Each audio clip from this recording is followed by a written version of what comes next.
Welcome to the Morning Blitz with John Abraham, Captain Cool, and the Bandiman Bailey Lowery. Call into the Neighbors Wealth Management Hotline now, 256-576-4977. That's 256-576-4977. Now, here's Captain Cool. When you think football in 2023, you think about the storylines that this year has brought us. You think about Colorado and Deion Sanders and what that man can do to this 1-11 team going into 2023. He can do quite a bit, okay, because already this team is 2-0. It's pretty amazing to see, I gotta say, and I only see victory to follow. And I think that is the best storyline for this team. I think if they lost to Nebraska in Week 2 in Colorado, I think that would have been pretty dull of a story. It would have been very underwhelming. In the NFL, a similar situation's happening, except for we found that to be the wrong scenario, because now we get a repeat of what the Jets were last year, except for a few extra talents at wide receiver position, a little bit at the running back position, and heck, why not? The defense is a little bit more stout. Aaron Rodgers suffered pretty much, it's going to result in the season-ending injury. It looked like he tore his Achilles. We haven't got any official word out. But let me tell you, after getting so hyped up with this Jets team, adding a Garrett Wilson onto my squad thinking that he would be the number one wide receiver for said Aaron Rodgers, and then losing by 2 points just barely even after that amazing catch he had from Zach Wilson in the end zone, it's just a little upsetting. Aaron Rodgers injured on the first drive as a New York Jet, and it looks like we're going to have to wait to see him until 2024. I got to say, very disappointing, very upsetting, and very sad for my football team in the virtual realm. Yeah, can we just go ahead and pour one out for everybody who drafted Aaron Rodgers first in their fantasy league? Let's pour one out. I don't know why you would, honestly. He's a good player, but he is aging. He is older. He is not going to be a top-tier, fantasy quarterback, especially not now. That's why I went with Garrett Wilson, because I knew that Garrett Wilson would be the guy that receives most of the receptions from Aaron Rodgers. Right. But now it's going to be Zach Wilson. Now that it's Zach Wilson, I'm just getting flashes of last year. But I can't be too upset because, again, Garrett Wilson was able to go on and be the offensive rookie of the year, even with Zach Wilson, Joe Flacco, and Mike White as a quarterback. I got to say, Bandy, this is not the storyline I don't think anybody wanted. Love Aaron Rodgers or hate him. If you guys watched any of the Hard Knocks or, have been following anything that's been going on in football, then you would know that this is a pretty big deal. And for the Jets losing Aaron Rodgers, and I know I'm talking very, sadly about this team that just won against the Bills, of all teams, the Bills, who did not look that good, Bandy. They really didn't. Yeah, but in walk-off overtime. Xavier Gibson got it for him, another fan favorite in said Hard Knocks, just barely making the football team and able to do what he does best, and that's take punt returns for touchdowns. And he was able to do it in pretty exciting primetime fashion. The Bills looked like a pretty decent team. The Jets looked like a team that honestly couldn't get anything done. But at the same time, that second half for the Buffalo Bills looked absolutely atrocious. I gotta say this. If you are a Bills fan and you were thinking this is your season, the Madden curse has already hit Josh Allen, and its second name is going to be that offensive line for the Jets. Okay, it's not just the Madden curse; it's the offensive line for this Jets team, because holy cow, he could not get anywhere. Very upsetting, and that's how we start off today's show. Welcome in, everybody. John Abraham, Captain Cool, alongside the Bandiman Bailey Lowery. I mean, that's really just kind of the big story today. Yeah. Aaron Rodgers essentially tearing his Achilles. Yeah. I mean, we don't know for certain. Oh, dude.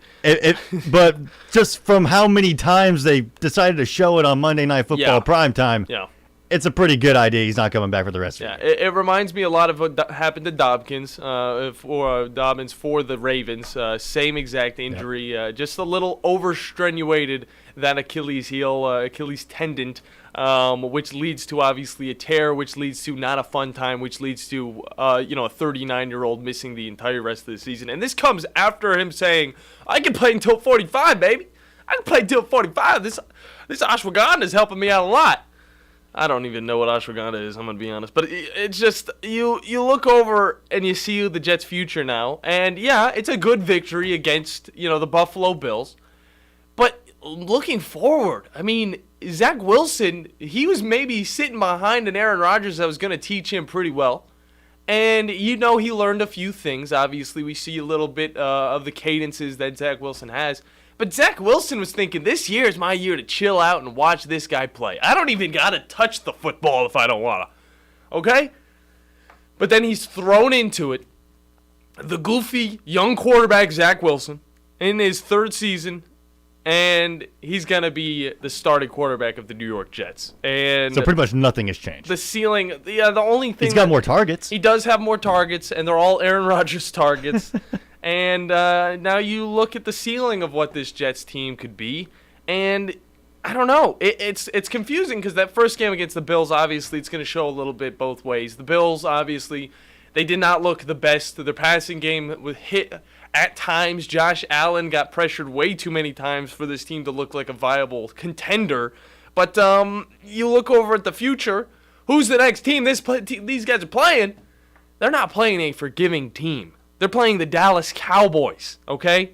Mid-slot on Saturday, and we very well might see another disaster in New York, except for this one's going to be in Dallas.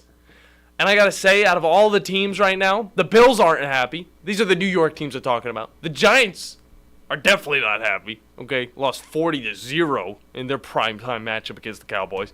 And the Jets can be slightly happy, but at the same time, you're looking forward and you're thinking, well, we may have won one game, but looking forward, Garrett Wilson's still going to be good. Breece Hall had a heck of a game. What a guy. That's why he's on my bench. That's why he's on my team. Dalvin Cook, he looked decent enough to still be a running back in the NFL. Of course he is. He's not too old. And then you look over on that defensive side, and you got to say, hey, who's this number 3 kid? Because he's pretty stellar. He is really stellar, I will say. Even with Buffalo, I still think they're in a good spot. Yeah? Sure, you got walked off in overtime, but think about it. You had to have them pressure your quarterback constantly for him to throw 3 interceptions pretty much off his back foot.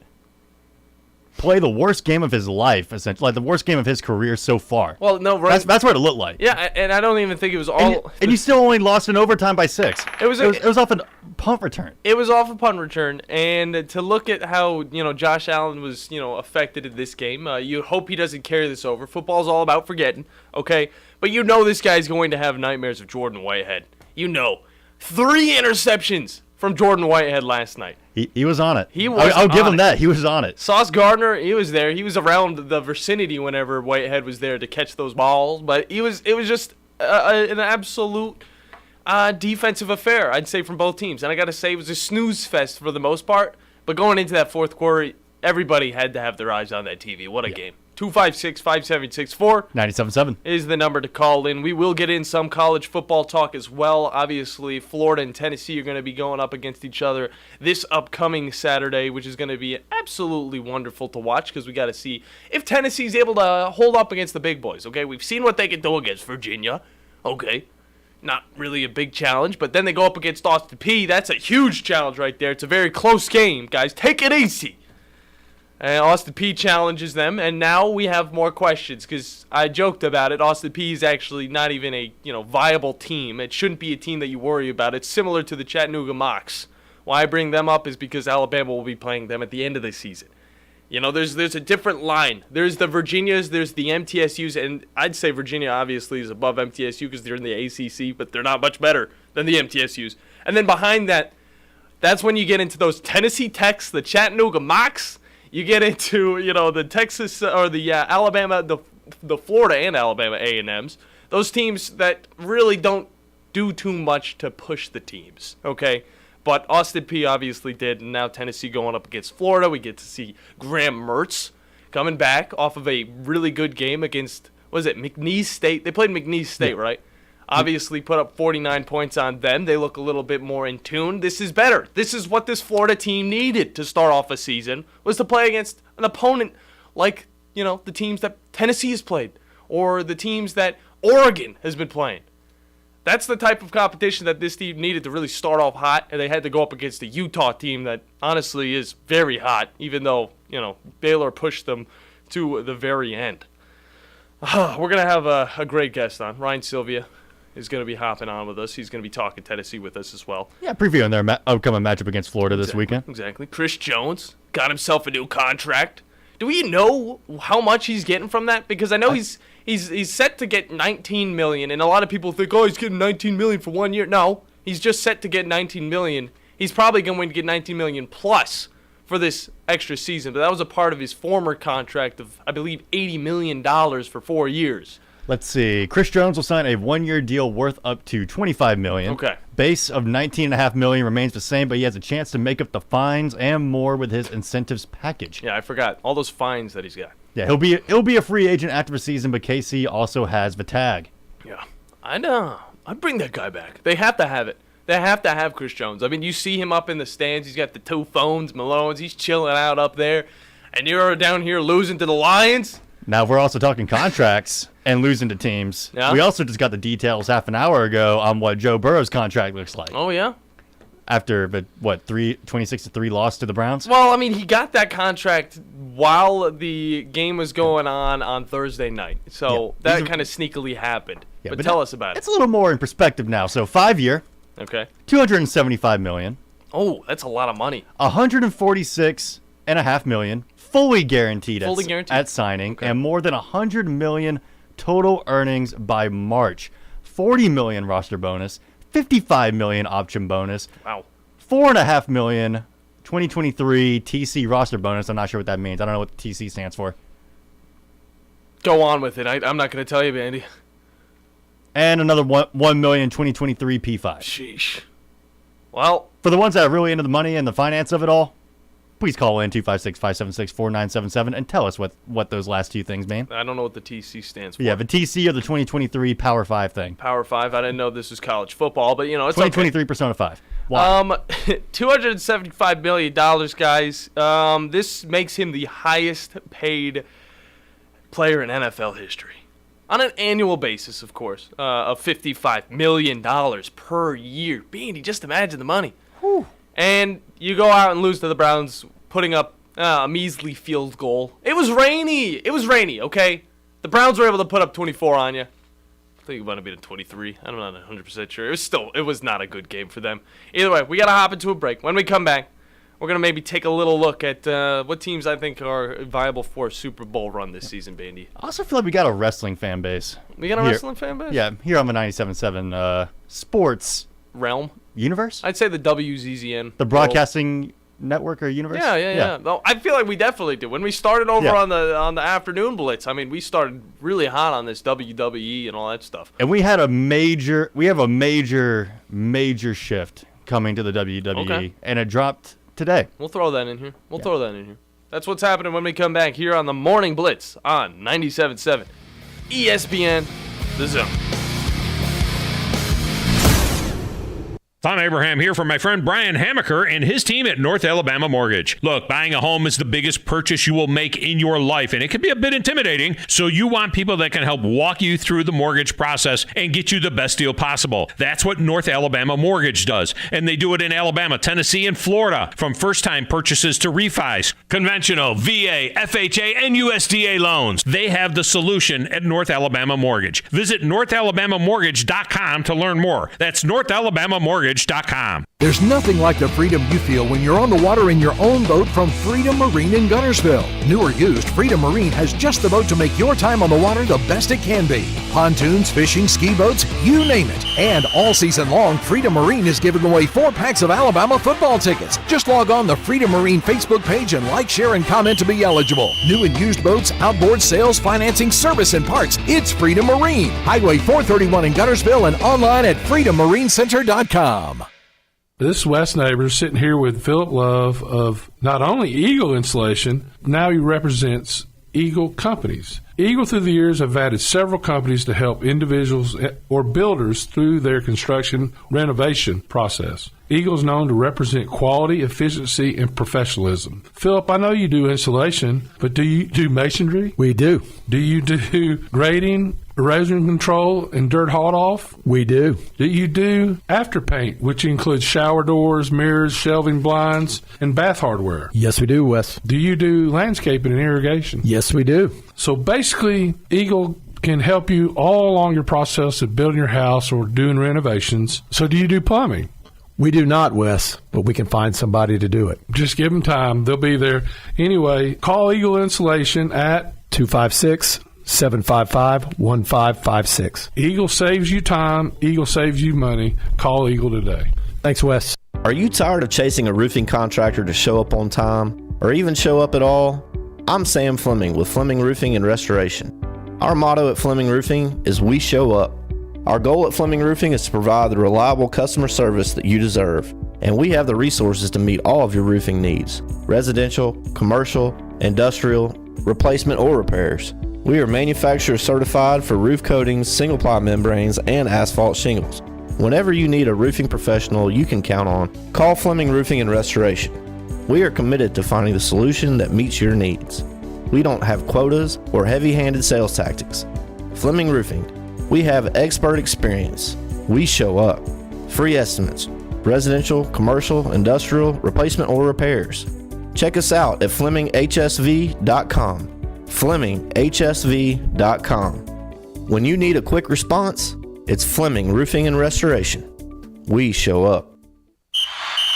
The End Zone Sports Bar has done it again. This time, they're bringing their jumbo wings, handcrafted burgers, Tex-Mex, and New York-style pizza to the Mid-City District with their new location on McMurtry Drive Northwest opposite the Target Plaza. Tuesdays at the End Zone means half-price burgers, and Wednesday is $1 jumbo wings all day long. The End Zone also features Sunday ticket for all your NFL viewing. The newest End Zone Sports Bar in the Mid-City District on McMurtry near the Target Plaza. Get in the End Zone.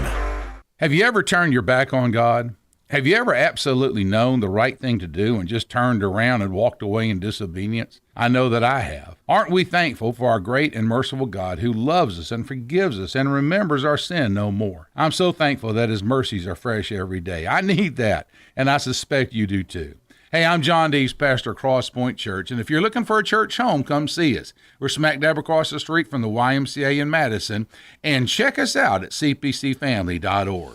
From the Fox 54 Weather Center, I'm Chief Meteorologist Jordan Dressman. A partly sunny to mostly cloudy sky this afternoon. Scattered showers and thunderstorms are going to be in the forecast, primarily once we get beyond the lunch hour. Otherwise, temperatures climbing into the upper 80s and lower 90s, dropping into the mid-60s through the overnight. The partly sunny sky on Wednesday. An isolated shower can't be ruled out. Otherwise, it is going to be much cooler on the backside of a cold front. Temperatures climbing into the mid and upper 80s, dropping into the mid and upper 50s as we head into the earliest hours of Thursday morning. Going to be a beautiful morning commute on Thursday. A partly sunny sky on Thursday afternoon. Temperatures only climbing into the low and mid 80s. I'm Chief Meteorologist Jordan Dressman, on your home for ESPN Radio, 97.7 ESPN The Zone.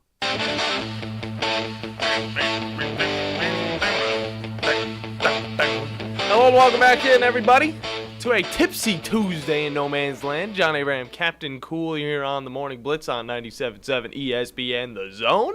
Make sure you guys go and find us online at 977ESPN.com and on Twitter at 977ESPN and on Facebook at 977ESPN The Zone. While you're at it, go and follow us on Twitch and YouTube at WZZN TV. I say 97.7 way too much. Let me tell you, that I wish I could condense it down, but it's all a little bit different, okay? Again, you got to take off the zone whenever you're going and finding us online. So make sure you guys do all of that. You can experience this show on your little screens, on your medium-sized screens, on your full-size screens. You can see me and the Bandiman, as well as a plethora of other wonderful talk hosts on this networking. And also remember that this show is presented by the wonderful people over at Fleming Roofing and Restoration, the guys you need to talk to about all of your roofing needs. If you're having any roofing problems, make sure you look them up online at fleming.hsv.com to fill out your free quote today. And remember that Fleming always shows up. Bandy,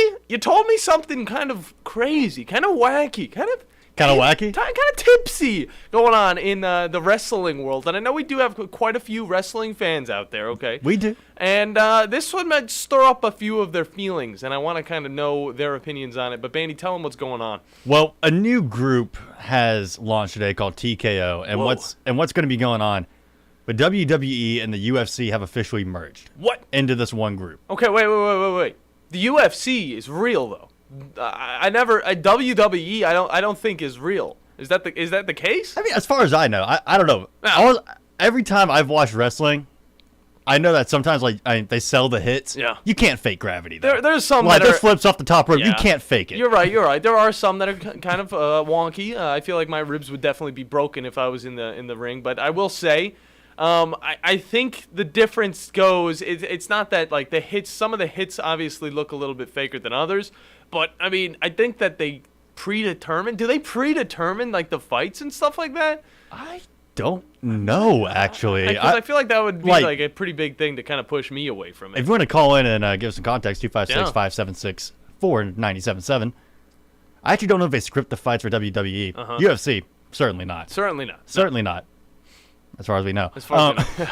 Everything's scripted. But this had me thinking, does this mean is it just going to be the regular WWE, like, as it's been going on right now and with the UFC? Or are we going to be able to see some of these WWE stars potentially go in the octagon with some UFC fighters or vice versa? For me, I don't know. I feel like the way they're going to do it is they're going to bring in UFC fighters into the WWE world. I don't know if they can do it the other way around, though. I mean, there have been some that have transitioned. Like Yeah. Brock Lesnar went from WWE to the UFC, Yeah. and he did fairly well. Yeah, he did fine. He was good for a heavyweight, but Yeah. I mean, his home was in the WWE. But I mean, those fighters can still make that transition. Yeah. But not Particularly, not all of them though. all of them. Yeah. CM Punk. Just had to throw that one out there. Yeah, no, it's embarrassing with him. Yeah. But with UFC fighters going into WWE, you can see that more. I mean, you start seeing it more now. I mean, Ronda Rousey has made her name in the WWE, coming from the UFC. I mean, Logan Paul, I don't think he's done mixed martial arts. I know he had interest in doing it at first, but then transitioned into WWE and is now all in on it. He's having a lot of fun. Yeah, and he's been great Yeah. from what I've heard and from what I've seen. It's been entertaining. He is that like golden child, to come in. So love to see it, but I don't know. It's just I can definitely say that some of the WWE fighters can go into the UFC octagon and obviously find success, but only to an extent. So I feel like more success could be found from the UFC guys going over to the square in the WWE and having a little bit more fun. Yeah, especially like all the personalities in the Yeah. UFC, like an Exactly. Adesanya, a Conor McGregor. Oh my.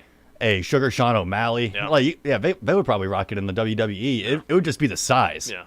It'd be Because, I mean, all those guys are huge in the WWE. They're all heavyweights I know. at bare minimum. Yeah, there's a lot of questions I have about WWE. I've always been interested in it, but I don't know. Like, as I've gotten older, I've seen, obviously, the WWE kind of regress. That's kind of just been, like, the trend that's been going down. We love the older WWE. We love whenever John Cena was a bad boy, and he had to make that transition. And that was right when he made the transition. That's kind of when it started getting to the point where I was like, all right, I think I'm done. I like the rapper John Cena a little bit better, but he was a degenerate, so I will say that he definitely makes a better look for himself now. I always stop and watch a Kurt Angle clip whenever I see it come across my timeline. Of course.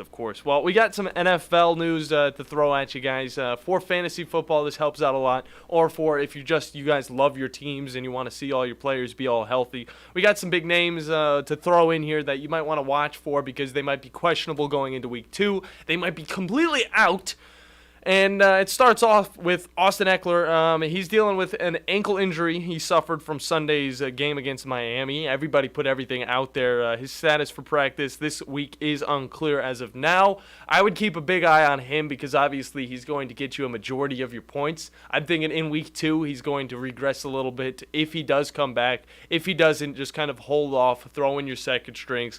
Number 2 would be Anthony Richardson.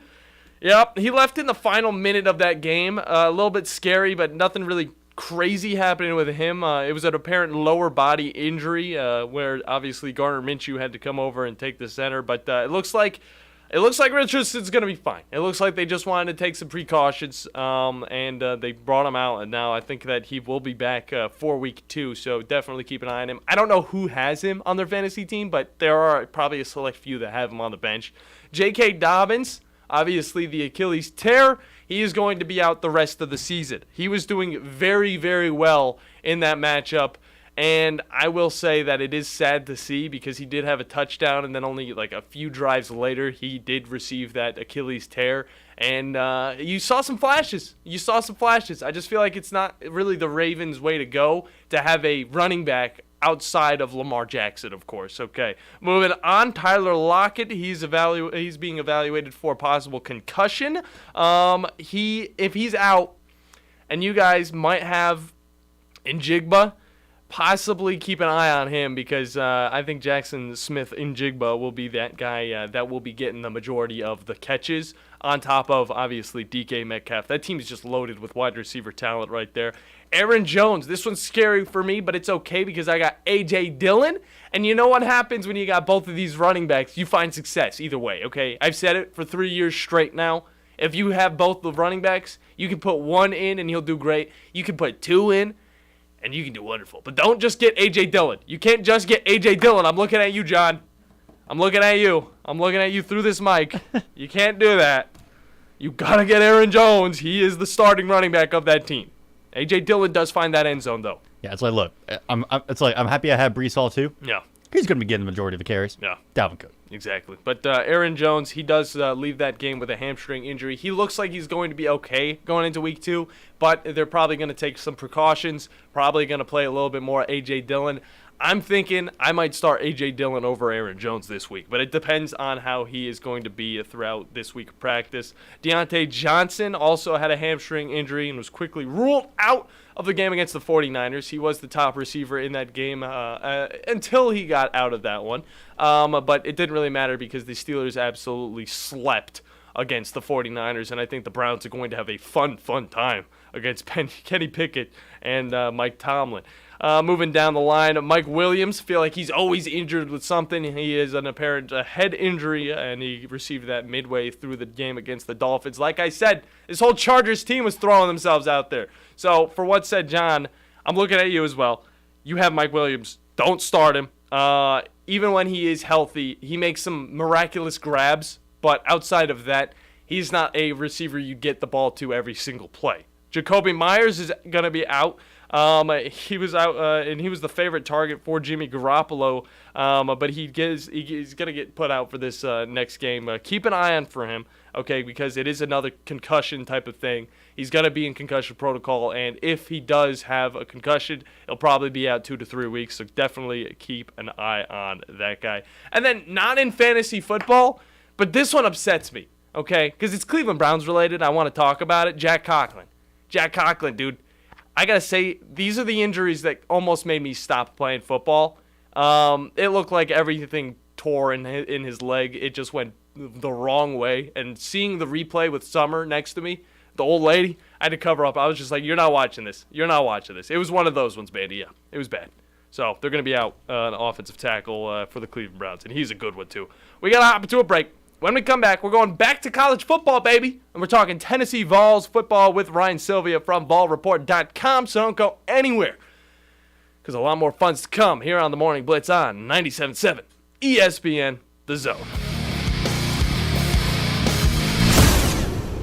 This is Brent Musburger's VSiN Action Update on 97.7 ESPN The Zone. Unlike other credit cards that decline sports betting transactions or treat them as a cash advance, the GBank Visa Signature Card can load directly to your favorite sportsbook apps. G.bank/VSiN. Super Bowl futures, the Chiefs remain the favorite at plus 700. The Eagles and Niners both plus 800. The Bills plus 1,100. Aaron Rodgers played just 3 snaps for the Jets before injuring his Achilles tendon last night. They'll have an MRI, but there's concern that the injury could be serious. That said, the Jets rallied and beat the Bills 22-16 in overtime. Rookie Xavier Gibson returned to punt 65 yards for the winning score. New York's defense forced 4 turnovers by Buffalo's Josh Allen, including 3 interceptions by Jordan Whitehead. Buffalo was favored by 3. The Jets paid plus 120. Get the latest lines and more at vsin.com.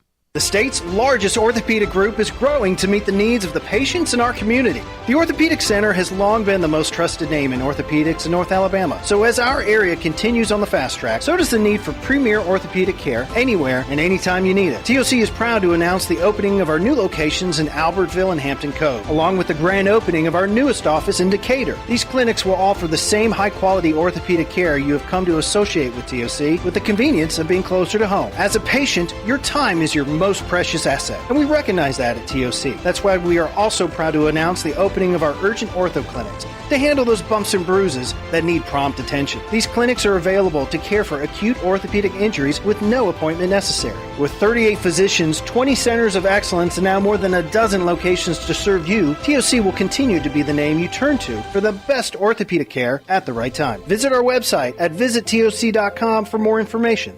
TOC, helping you live a better life. Chapman Commercial Realty, your source for Alabama commercial real estate. Chapman Commercial Realty has the experience and expertise you're looking for when making commercial real estate decisions.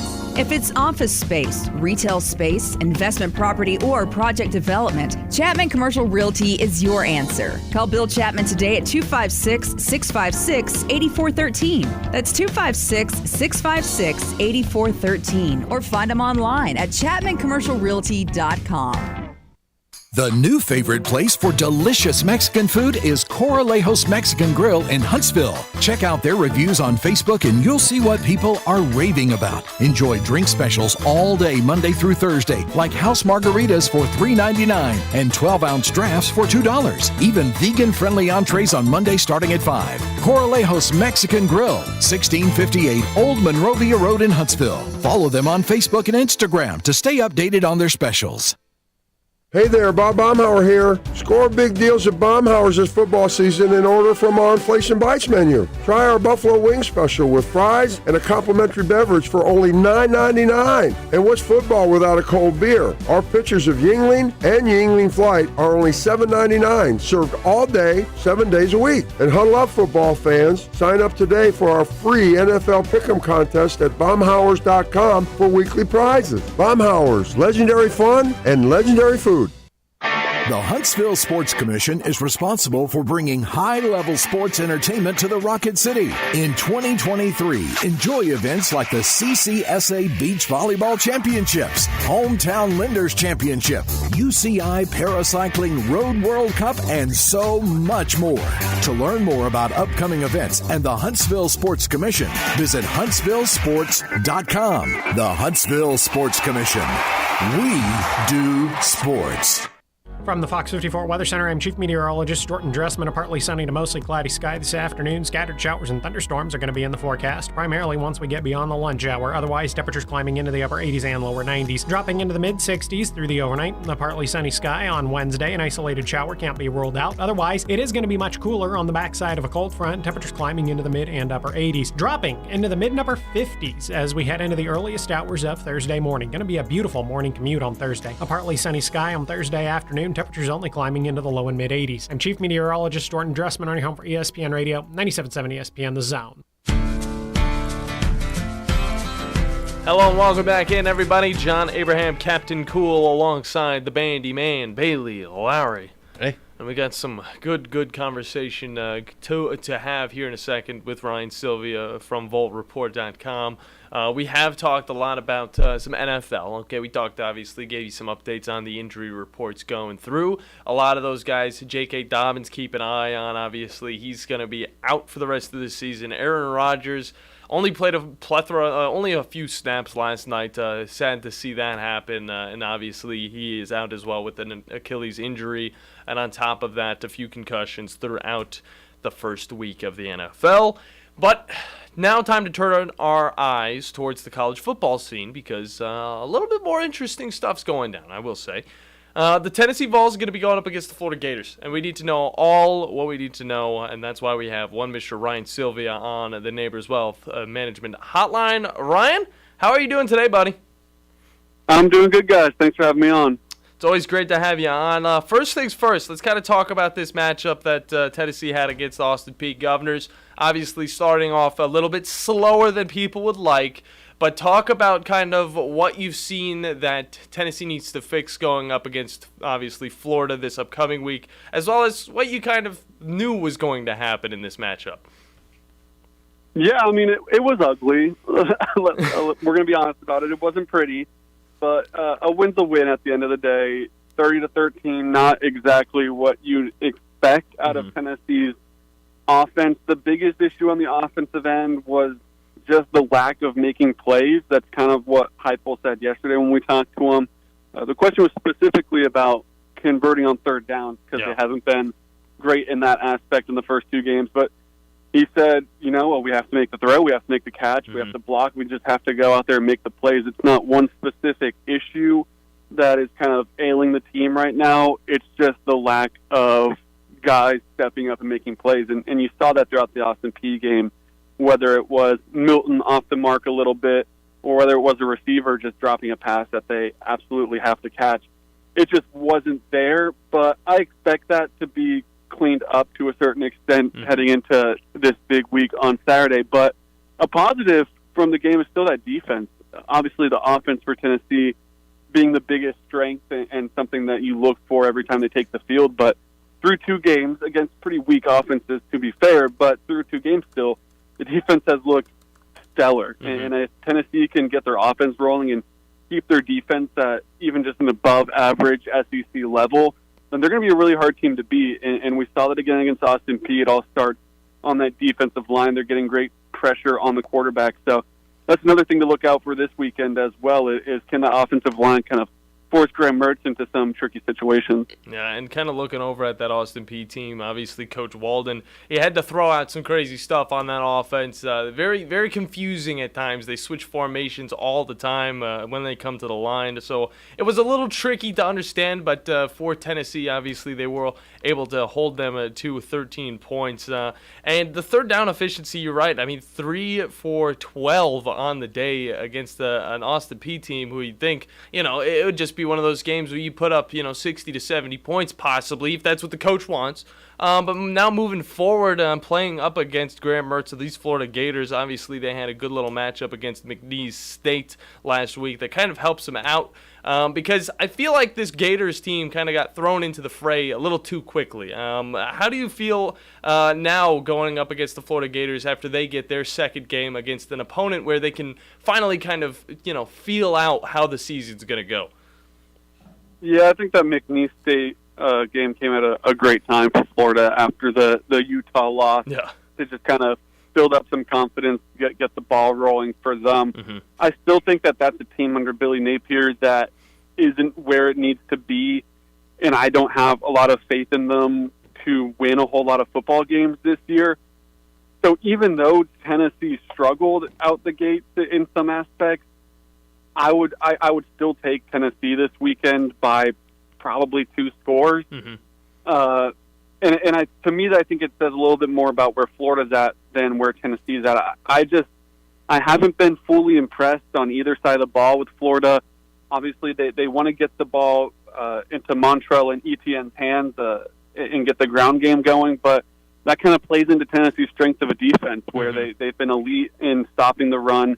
They've been great at racking up tackles for loss, even dating back to the first 2 years under Heupel. So it's a kind of a matchup issue for Florida, I feel like, and I don't think that they are in the position to overcome those type of issues. Yeah, exactly. That run game or that run defense from Tennessee has been looking pretty solid. Obviously, they will be going up against some talents, though, with Montrell Johnson and Trevor Etienne, both very talented running backs.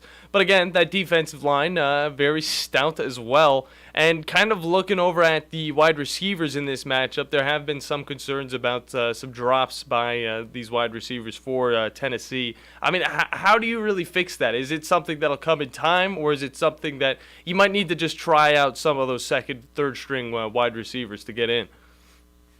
I think it's something that will get figured out pretty quickly for Tennessee. When you talk to Heupel, he's kind of like, yeah, we didn't expect that to happen. That's not something that we saw in practice or that we foresaw being an issue in week 2.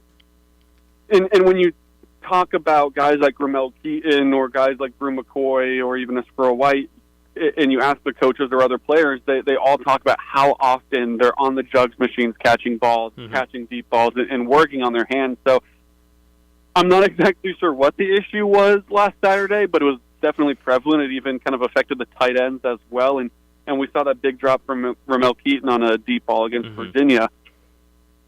I'm not going to say they're going to catch everything thrown to them next weekend, but I can't imagine that it'll be as big of an issue going forward for them. And I don't think that there's even really a chance at all that Tennessee goes to those second and third string guys. A lot of them are freshmen or redshirt freshmen as well. So they're still kind of getting their adjustments made to the college level. So they're going to ride out with those main three guys in Sperl White, Brew McCoy, and Ramel Keaton. Still try to get Dante Thornton going. He only played, I believe, it was 8 snaps against Austin Peay. So they expected more out of him. I think they're still trying to get him kind of adjusted and ready to go, but he's going to be in the mix as well. It's going to be those 4 guys, and I have confidence that they'll turn it around, and the coaching staff clearly does too. And let's kind of talk about these quarterbacks going up against each other in the swamp. Joe Milton, how'd you like him through 2 weeks? And on top of that, Graham Mertz in his first 2 games, a part of the SEC. Kind of just talk about his efficiency as well. Yeah, it's a really interesting quarterback battle. 2 guys that are proven at the college level in some aspects, but also kind of completely being that guy for their team for the first time, right? Yeah. So Joe Milton in these first 2 weeks has gotten a lot of criticism for his play. Some of it warranted, but I think a lot of it's unwarranted.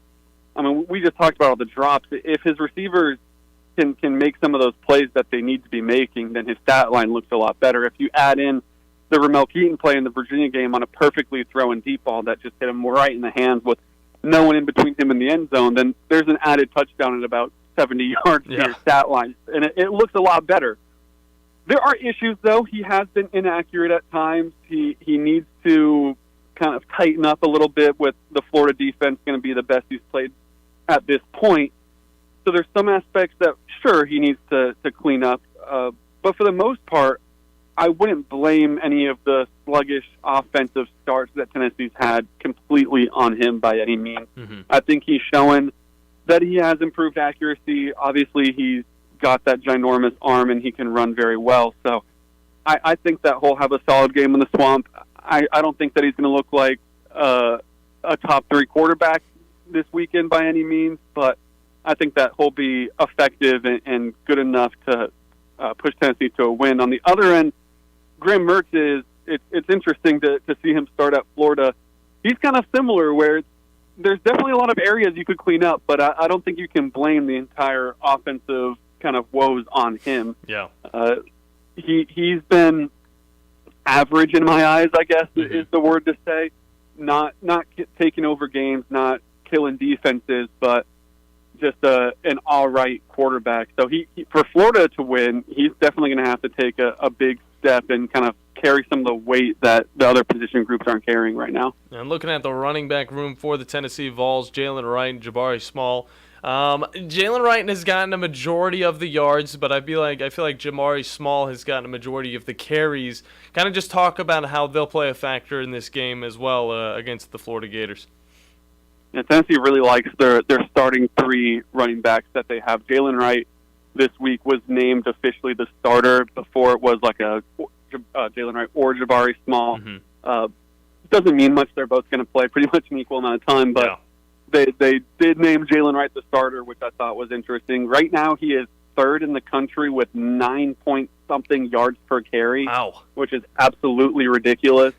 But they haven't needed him in all of these games, so they've even though he's had that ridiculous mark, he sat a little bit as they try to get Jabari Small rolling in week 2, and then in week 1 it was the Dylan Sampson show, finding the end zone 4 times. So with those 3 guys, they want to get a good rotation in. It's going to primarily be Wright and Small as those lead backs, and then they're going to sprinkle in some Dylan Sampson here and there as well. But you really need 3 running backs when you're running as many plays as Tennessee does, and they really like to get the ground game going as well, because, of course, that sets up you for the deeper shots down the field. So you need all 3 backs because guys are going to get banged up, guys are going to need to rest, and having that 3rd option in Dylan Sampson entering his sophomore year, I think is a big difference for this team this year in terms of running the ball. that they can rely on a third guy. So, yeah, Jalen Wright, probably the most effective back so far, but against Austin Peay, it was definitely Jabari Small who kind of took over the offensive duties at the end of the game. And give us a realistic score you can see happening at the Swamp this upcoming Saturday. I said they would win by 2 scores. I'll take Tennessee to win by 10 to 14 points. I think that it's going to, if I had to give you a score right now, which I'll say subject to change before Saturday, but sure. I'll take, let's do 34 to 24. 34-24. Very realistic, very realistic. Great stuff, Ryan. Let the people know where they can find you on socials and online. Yeah, I'm over on Twitter at Ryan T. Sylvia. And you can find all of my work over at volreport.com. Going to be talking to some assistant coaches and some players today, so we'll have content from that. Very nice. And, of course, we'll continue to preview a big-time Florida game this weekend. It's always an interesting matchup when the Vols and Gators clash. So Tennessee trying to get that first win in Gainesville since 2003. I'll be on site in the Swamp covering everything. So if you want to stay up to date with how Tennessee's season is going, make sure you head over to volreport.com. Very nice, Ryan. Thank you very much for hopping on with us. Can't wait to talk with you again. Appreciate it, guys. Have a good one. You too. Good stuff. Ryan Sylvia from volreport.com. We got to hop into a break when we come back. It's going to be the final segment. You guys can hop in, chime in, and whatnot. That's what's coming up here on the Morning Blitz on 97.7 ESPN The Zone.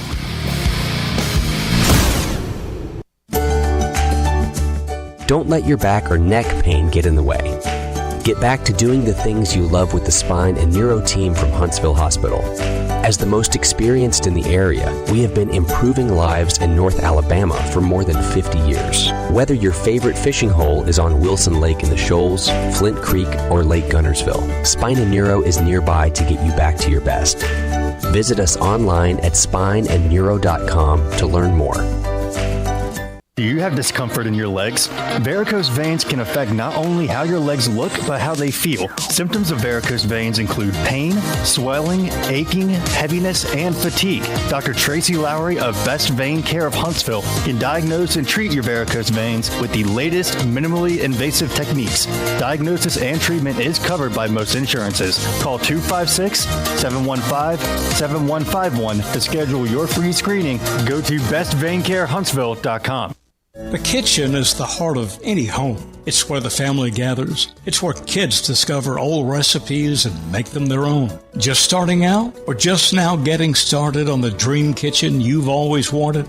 I'm Chris Haygood, and from all of us here at Bob Wallace Appliance to the home builders and the homeowners of the Huntsville area, a heartfelt thank you for buying local. We're in Huntsville, Florence, and Coleman, and online at bobwallaceappliance.com. The Huntsville Sports Commission is responsible for bringing high-level sports entertainment to the Rocket City. In 2023, enjoy events like the CCSA Beach Volleyball Championships, Hometown Lenders Championship, UCI Paracycling Road World Cup, and so much more. To learn more about upcoming events and the Huntsville Sports Commission, visit huntsvillesports.com. The Huntsville Sports Commission. We do sports. You've got to experience Toyotathon at Bill Penny Toyota. They've got the selection with over 700 new Toyotas to choose from. And they've got the extras with Bill Penny perks and a 10-year unlimited warranty. So get on over to Bill Penny Toyota today and experience Toyotathon. Bill Penny Toyota in Huntsville and online at BillPennyToyota.com. Bill Penny's Toyota 10-year unlimited warranty is valid through the 10th year of ownership. Valid on new vehicles only. See dealer for details. At Mr. Sparky, we're America's on-time electrician. Flickering lights and hot switches can be annoying, but they can also signal a major problem, or worse, an electrical emergency. So play it safe and leave it to the experts at Mr. Sparky. Trust our team of professional, clean, and friendly electricians. We'll get it done right and get it done safely. You don't have to put up with any malarkey. Call 888-8-SPARKY. Independently owned and operated. Licensed in the respective state or county.